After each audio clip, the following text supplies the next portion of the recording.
Živijo! Živja! Danes vas pozdravljamo kar iz naše kuhne, ker bi vam radi pokazali, kako lahko iz ostankov hrane od kosila pripravimo slastno večerjo. In tukaj imamo ostanke česa? Pire krompirja! Tako, tudi vam kdaj ostane, a ne? No, mi iz njega največkrat za večerjo pripravimo kar medene svaljke.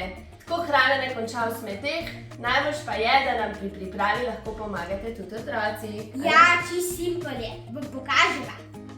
Ok, pire krompirju najprej dodamo jajca, potem maslo, pa malo soli in na koncu še moko. No, malo več moke. Pol pa vse to res dobro pregnetemo, pa pazimo, da ne ostanejo grudice. In zdaj najboljši del. Valjamo take dolge kače.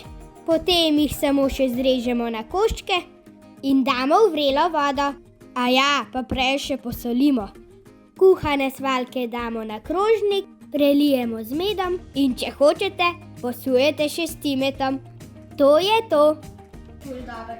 No, evo, pa smo pripravili eno super večerjo, pa še hrana ni končala v smeteh. Drugače pa lahko še več takih receptov najdete tudi na Šparovi spletni strani, ker se Špar zavzema za zmanjšanje količine zavržene hrane, s tem namenom pa tudi donira viške hrane iz trgovin različnim humanitarnim organizacijam. In ker vsak korak šteje, tudi vi doma poskrbite, da bo čim manj hrane končala v smeteh. Adijo! Dija!